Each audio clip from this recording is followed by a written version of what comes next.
प्रियंका बोली रिश्ता निभाने से वरना कंस भी मामा। चित्रकूट में कहा हमें 5 साल दो, आपको फकीर और मामा से छुटकारा हो।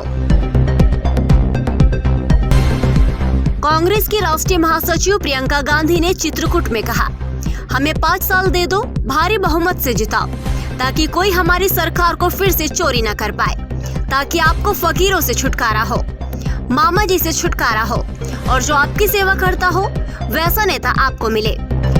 कांग्रेस ने हमेशा आपकी हिफाजत की है। प्रियंका ने कहा एमपी सरकार रिश्वतखोरी से चल रही है। सीएम कहते हैं कि हम मामा है, रिश्ता निभाने से बनता है, वरना कंस भी मामा है। मुझे मतलब नहीं कोई अपने आप को फकीर बोले, मामा बोले। देश की संपत्ति गिने चुने लोगों को सौंप दी, मेरे लिए तो आप भ्रष्ट हो।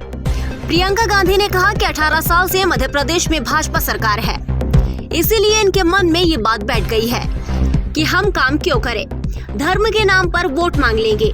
आप लोग सोचते हैं धार्मिक इंसान है, इसी को वोट देंगे।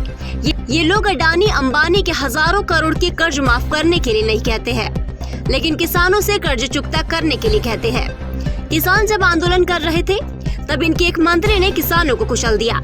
बाद में वही मंत्री इनके साथ मंच पर बैठा रहा, ये किसानों से मिलने तक नहीं गए।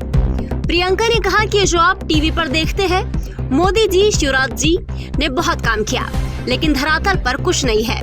ये तो आपको भी दिख रहा है कि आपकी कोई समस्या का हल नहीं निकल रहा है, फिर कैसे काम हो रहा है। इन्होंने तो मीडिया को अपने कब्जे में ले रखा है कि केवल हमें ही दिखाए।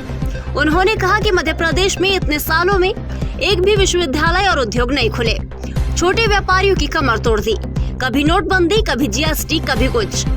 किसान एक दिन का 27 रुपये कमा रहे हैं। आप कांग्रेस के यहाँ बैठे नेताओं को 18 साल दे दो, आपको इंदिरा जी ने दिए, वो जानती थी कि जमीन पर काम करने वाले आप हैं। शिक्षा आपको कांग्रेस ने दी, आपके लिए भोजन का अधिकार बनाया। कांग्रेस की ये पुरानी परंपरा है। शिवराज सरकार ने 22,000 घोषणाएं की होंगी, केवल 22 ही पूरी की।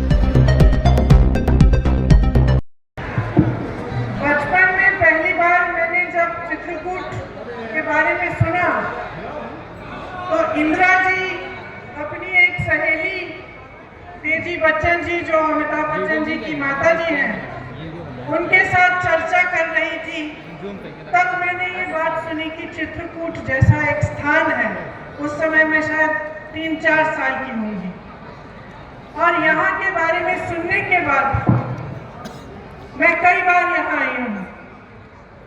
पिछले साल चुनाव के समय जब मैं यूपी में काम कर रही थी तो मैंने दर्शन किए, यहाँ पे एक महिलाओं का कार्यक्रम भी किया, उसके पहले भी आई, काफ़ी बार मैं यहाँ आई। और जो यूपी का आपका जो इलाका है, जो यूपी में है, उसकी समस्याओं को मैं अच्छी तरह से समझती हूँ। नीलांशु जी ने मेरे साथ काम किया यूपी में, यहाँ के प्रत्याशी हैं।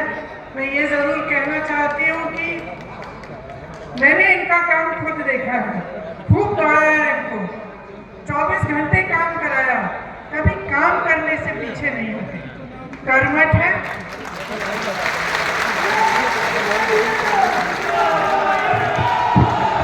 और इनके मन में ये धारणा है कि जनता की सेवा करनी है। इसीलिए आज यहाँ आकर